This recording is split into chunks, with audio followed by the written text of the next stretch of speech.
Welcome to the latest episode of the Mint Door podcast, your sanctuary where high achievers and dental professionals navigate the journey from burnout to brilliance. Today, we're not just sharing insights and stories, we're extending an invitation to something extraordinary, our Mint Julep weekly newsletter. Imagine this, a weekly pick-me-up delivered directly to your inbox, crafted to leave you feeling refreshed and inspired. The Mint Julep is your moment of refreshment, a virtual oasis in the hustle and bustle of daily life. It's like meeting a go-to friend who always knows just what to say to lift your spirits and fuel your drive. Each edition of the Mint Julep is a blend of inspiration, positivity, and a light-hearted and fun-loving attitude, carefully curated to help you maximize life's little joys. Picture it as your weekly virtual happy hour, a place where you can unwind, reflect, and rejuvenate, all while being part of a community that understands and shares your aspirations. So why wait for the weekend to enjoy a Mint Julep? Join us and let's celebrate growth, resilience, and the endless pursuit of happiness every week. Subscribe to the Mint Julep weekly newsletter today, and let's raise our glasses to living a more inspired, joyful life. Here's to maximizing your life's little joys, one mint julep at a time. Cheers! So now, welcome to the Mint Door podcast, where we explore innovative solutions and inspiring stories in the world of high-achieving dental professionals. Today, we have a special guest who's making waves in the dental industry with a simple yet revolutionary invention. Meet Alice Stone, the reluctant inventor turned game changer who created Sipify, an aerating straw transforming how we enjoy hot beverages while promoting oral health and offering relief for those with dysphagia. Alice's journey from seeking a solution for her own needs to developing a product that benefits many is a testament to the power of innovation and determination. Join us as we delve into Alice's story and the science behind Sipify and its impact on dental professionals and patients alike. Get ready to be inspired by a tale of creativity, resilience, and the drive to make a difference in people's lives. Welcome Alice Stone to Talk It Out on the Mint Door podcast.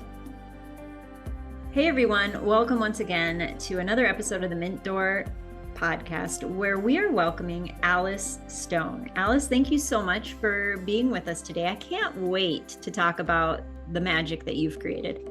Oh, that's so kind of you. I'm really honored to be here. Awesome. So I would love to know what your inspiration was behind Sipify. Okay. And how you identified a need for an aerating straw and for hot beverages and where it's gone from there. All right. So my background is not in dentistry or in inventing things. I'm a documentary filmmaker, and one of the biggest roles of a documentary director is to make people feel comfortable on camera because you're following real people with their real lives. So I always thought of my smile as a really important part of my toolkit, because as I was listening to people talk on camera, I would try to kind of beam at them, oh, this is so interesting. You're doing such a great job. Keep doing what you're doing. You're doing great. You're doing great. And so my dentist knew that about me. He knew that I considered my smile a filmmaking tool. And one day he said to me, your teeth would be a lot whiter if you switched to iced coffee. And in my naivete, I just said, oh, if it's cold, it doesn't stain. And he said, no, if it's cold, you can drink it with a straw. And if you drink it with a straw, it bypasses the front of your teeth and prevents tooth staining. And at the time, I just said, well, I can't wake up in the morning to the smell of iced coffee. But it kind of planted this little nugget, and I just got really curious about why is it that if you put a straw in a hot drink, you scald yourself? How can you can drink it this way, but as soon as you put a straw in, you burn yourself. So I just started thinking like, well, what if you could put a straw in hot coffee? And that was just kind of the genesis of my whole process. And I finally, I ended up tinkering with it. I started with a plastic straw and a thumbtack. And then I ended up hiring a mechanical engineer and an industrial designer, and that's how Sipify was created. So it cools just enough so that a scalding sip becomes a hot sip, because I want to drink my hot coffee and my hot tea. I'm a big tea drinker also. Mm. So that's where it all started. And I had a lot of kind of wish lists on the design. So I wanted it to fit through the sip hole of a to-go lid, which is a standard size. So if it fits in one, it will fit in Starbucks and Nero and Dunkin' and all of them. And that's how it ended up being flat. So it's not cylindrical. And then I also wanted a nice area to hold, because besides scalding yourself, metal's a great conductor. So once you take your first sip of coffee, the straw is kind of uncomfortably hot to hold. So I wanted a kind of lengthened mouthpiece. And I also, in my focus group testing, found that there's some people who sip from a straw like that. And look at a regular straw. They sip like this. And so I thought, well, it's not going to have any effect. So I designed the mouthpiece to kind of encourage you to put the straw behind your teeth. And I say all of this because it turns out that all of those choices end up having really unique benefits for compromised patients with dysphagia. Anyone who has difficulty swallowing, even temporarily, if you have difficulty swallowing because you're going through radiation for oral or head and neck cancer, because of the design of the mouthpiece, you can kind of finely control your sip volume and your sip size. And because it's a flat straw, it necessarily just has a smaller sip volume versus a cylindrical straw. So instead of getting that jolt of liquid, you get a gentle sip, similar to a gentle sip that you would take of a steaming hot cup of coffee. So there's a whole new audience for Sipify. When I invented it, I thought there are 3 reasons why you'd want to drink hot liquids with the convenience of a straw: to prevent tooth staining.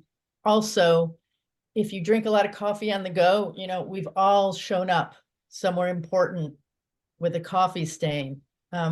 I start my days walking my dog, and I've got the leash in one hand and my coffee in the other, and she invariably pulls. And so if you have a straw in place, it prevents those spills. And then I live in Boston, and I did not grow up here. So everything they say about Boston drivers is true. And so it's really important to keep your eyes on the road. And if you're sipping coffee while you're driving, every time you sip, you're tipping your head. But if you have a straw in place, you can keep your eyes on the road the whole time you're driving. So it's really the best way to start. If you start your day commuting and caffeinating, it's the best way. So that's what I thought. I thought those 3 reasons were enough, but I since have reached out to the Parkinson's community, the cerebral palsy community, people who have recently had eye surgery and they can't tip their head back. It's like a godsend to be able to drink coffee, because it's hard enough going through surgery and recovery. But if you're a coffee drinker, you really need to have it. So. Okay, I want to put a bookmark in how it's progressed to something bigger. Okay. That's I love that topic. But let's go back a little bit to you and the dentist and thinking, how can I have my hot coffee in a straw? Right. What do you contribute to your grit and determination in figuring this out, instead of just saying, oh, I'll just whiten my teeth and still have my hot coffee? Well, I mean, I kind of couldn't let it go, because what I learned is, when you sip the traditional way, right, you're sipping from the surface of the coffee that's cooled by contact with the room temperature air. It's when you put a straw in and you're pulling from the bottom that's hottest. And I thought, well, this should be simple. I just need to figure out how to get room temperature air inside a straw. And it turns out that is very easy to do, but it's hard to do it in a way that is still a pleasant experience for drinking a straw. And that's why I went through many, many, many iterations to figure it out. And that's actually why I have a patent on it. But, why me instead of another person? It's probably, again, I go back to being a documentary filmmaker. I've always been really curious. I've always had to dive deep into whatever subject I was working on. And I've worked for public television, and I've worked for Discovery and a lot of very kind of educational pieces. But, the first film that was my own film was about women bikers. It's called She Lives to Ride. And, I don't ride a motorcycle, but I learned all about motorcycle kind of subculture and where women were trying to fight to get a place there and to be accepted. When I made that film, it was still rare to see a woman riding a motorcycle herself. They were usually just on the back. So that's kind of been my professional life, is just really drilling down and learning a lot about a subject that I don't know anything about. What a great skill. What a great gift, actually. That's a gift. Yeah, well, I certainly never get bored. That's awesome. Yeah. So thinking about, I think the thing that's so incredible about this story is you created one thing and have impacted so many different people and communities with your invention. What's the feedback been from medical and dental communities? And maybe what's their impact? What impact is that having on them? But I'd also love to know, what impact has that had on you, knowing that you've created something that's done so much good? Oh, well, it's incredibly rewarding because my own mother, who did not live to see the Sipify, had dysphagia due to multiple sclerosis. And so to think that I'd stumbled upon something that might have helped her really means a lot to me. So it's been this kind of successive revelation of just surprise. So I basically started out wanting to have a charitable aspect to my business. And I wanted to be able to donate straws to a population that would really appreciate it. And so I just thought of, Parkinson's. Everyone I know living with Parkinson's drinks exclusively from straws.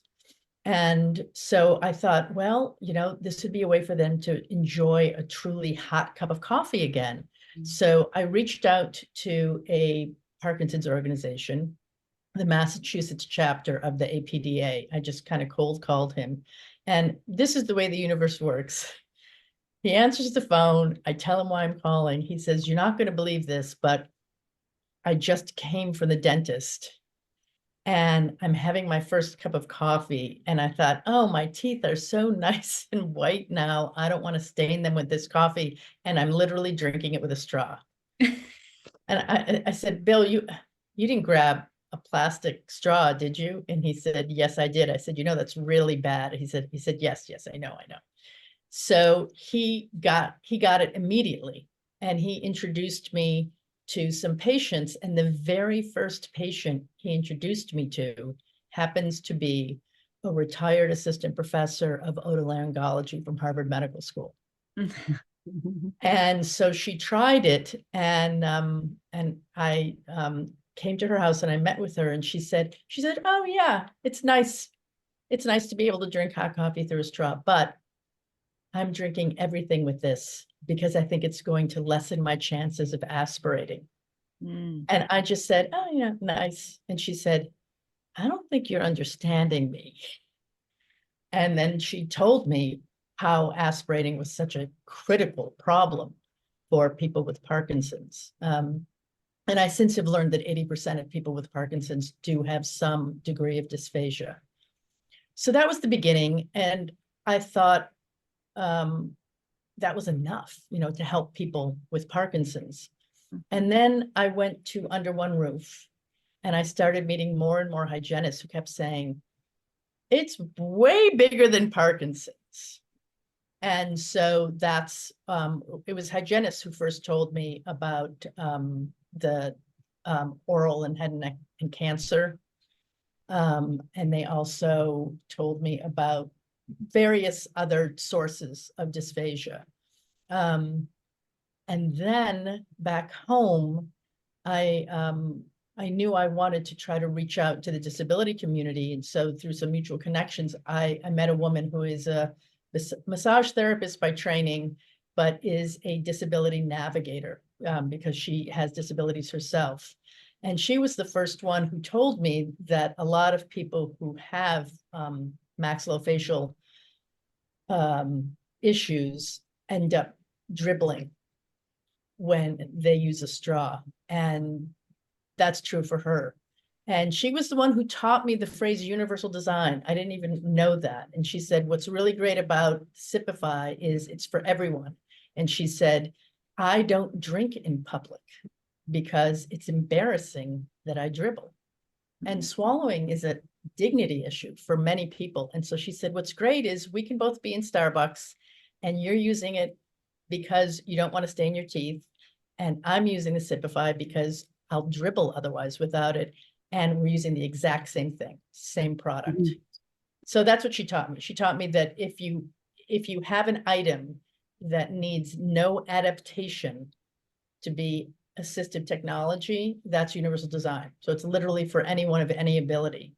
So that's why I'm still very interested in promoting Sipify to people who just have invested a lot of time, money, and effort in getting their teeth their whitest. Mm-hmm. And they just don't want to stain them every day. And the more people who are using that, the more it becomes a universal design option so that someone with cerebral palsy who's using the Sipify because otherwise they choke, feels more and more comfortable being out and about in the world using it. Mm-hmm. It's just the potential. It was omnipotent from one idea that it just went so many different places. Yeah, I mean, a whole other area that I haven't yet been able to really access is several people, including several dentists now at this point, have said that they think it would be very helpful for people with dementia. Mm. The other uses, I totally understand. I totally understand how being able to finally control your sip volume and your sip velocity, if you have swallowing issues, really helps you. The dementia, I trust them, but I'm not sure exactly how the Sipify will help, but you know, that's a huge problem for a number of people. I think of like, you know, you were talking about like surgery and stuff, like anyone that's had any shoulder, neck, back, where this movement would be challenging, you know, that would be a beautiful bridge for them during that healing phase as well. I mean, gosh, it's almost like it should just be a choice everywhere for us. You know, I'm just remembering now too, the woman who's a massage therapist who is trained and knows what she's talking about because of, she was in a car accident and that's what's going on with her issues there. And so she has really bad TMJ. Mm-hmm. And she told me that she has to go for this to a specialized dentist and get this massage every 3 months. And she said, there's something about the straw. I can feel my jaw relaxing. Mm-hmm. And I think that's, again, it's the shape. It's a much more kind of relaxed, you don't pucker the way you do with a cylindrical straw. Mm-hmm. So yeah, she's been using it every day and she has not had to go to that dentist yet. So you know, it is kind of amazing. I really just wanted to drink coffee, keep my teeth pearly white. And it's, you know, it's become something much bigger that I'm really, really excited about. Mm-hmm. Mm-hmm. You know, as you tell this story, I know that there was probably a period that, you know, we're here now, and it sounds like a really smooth transition to when you thought of it till now. But as an entrepreneur and inventor, I'm sure that you had some hurdles or some obstacles along the way. If you could just share maybe some of those and how you dealt with them, that could inspire our listeners who are maybe trying to bring something to fruition and encountering obstacles themselves? Wow. Well, yeah, I mean, it's just kind of one obstacle after another. You know, a lot of it is, well, one of my favorite sayings that I would attribute to the woman who wrote the book, but I can't think of it, is everything is figure outable. Mm-hmm. Because of my filmmaking background, and I've always had to put together a team. You know, I'm not a cinematographer, I'm not a musician, but I need to know how to hire the right people. And so I like to say everything is figure outable. It's just not figure outable by everybody. So you really just have to keep looking and finding the right person. I went through more than one industrial designer to come up with this shape. And I remember I'd hired someone, and the Apple Pencil had just come out and everything was kind of like sleek. And it was just a much different direction. And I went quite a ways with this person before I kind of stuck to my guns and said, you know what, I don't want it to look like this. This is not what I want it to look like. And so it kind of stands out because you right away can tell this isn't just any other reusable straw, like what's going on in there. So it's really putting together a team and knowing you just have to trust your gut that sometimes it's just not the right fit. And it doesn't mean that that person isn't very qualified at what they do. And it doesn't mean that you didn't hire them for the right reasons. It just means you got to pivot. It's just been kind of one pivot after another. When I started, I launched thinking that I would run social media ads and drive traffic to my website. And what took a long time for me to figure out was I was starting right when the privacy concerns changed and that whole model was just broken. And so I started out with a bang and things were going very, very well. And then suddenly they just really came to a halt. And I had to figure out a different way to reach my audience, to reach customers.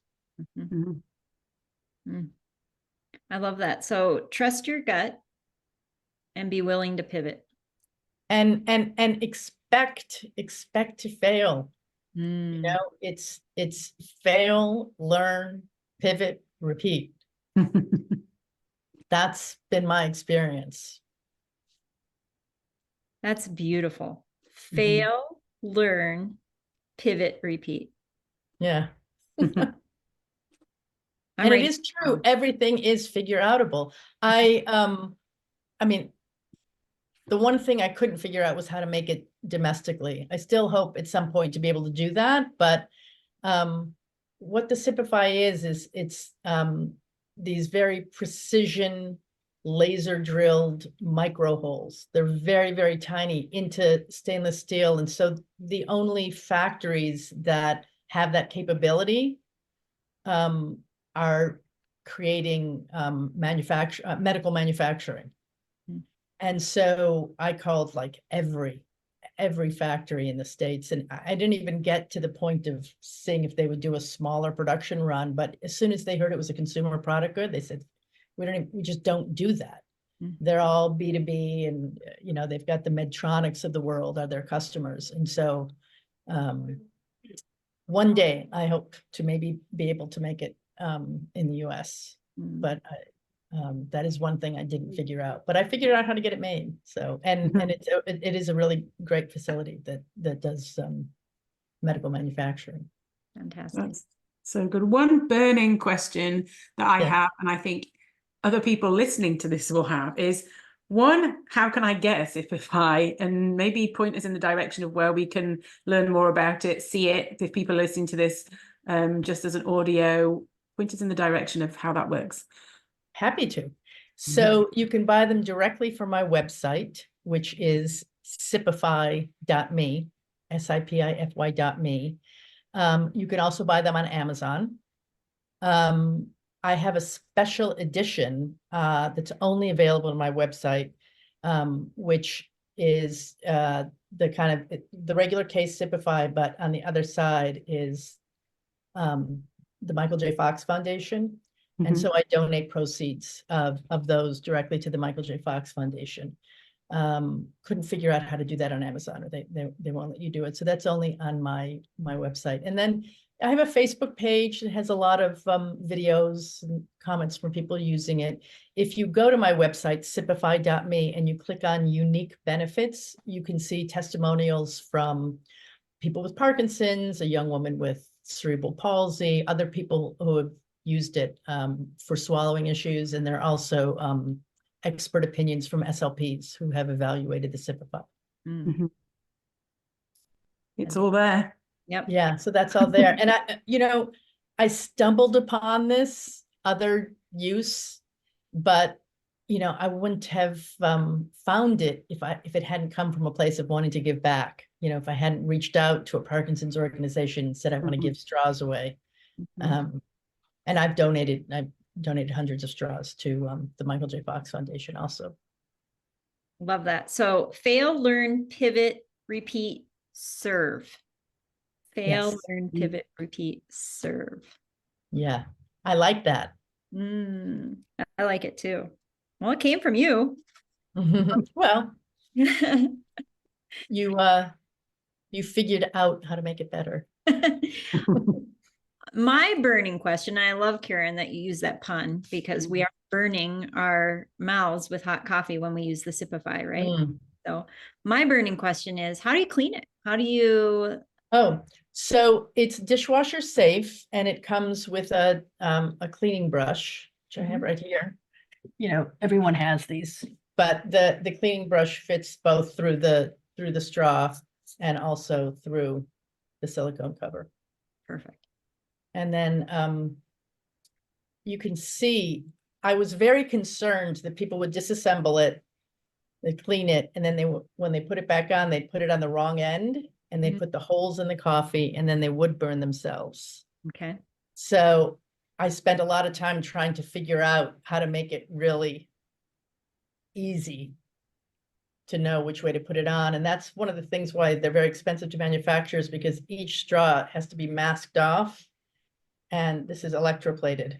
So the color is just from here. So this is just the regular stainless steel. So you know exactly where to put the cover on. And that's how you clean it.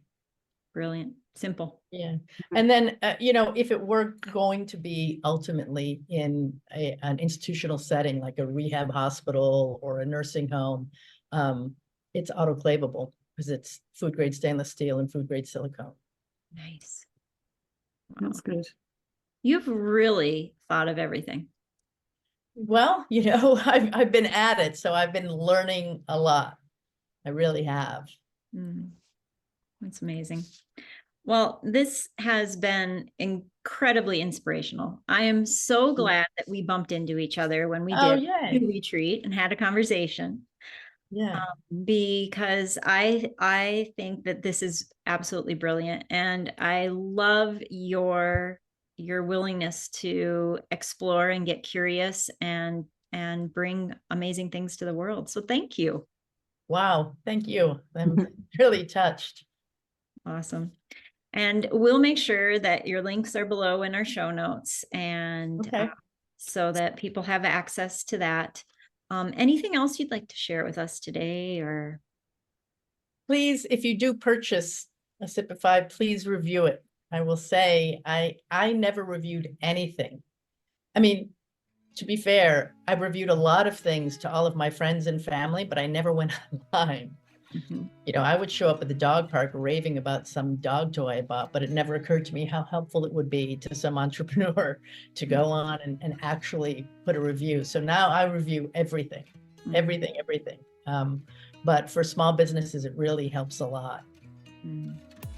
Awesome. Well, that's a great tip, and we will go get our Sipifys and send you a review, and we encourage our listeners to do the same. Thank you so much. You're welcome. Thanks for being with us, Alice. We love talking with you.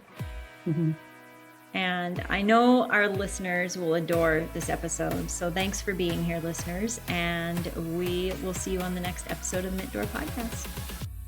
Great. Thank you. Time for coffee. Yes. Or tea. I'm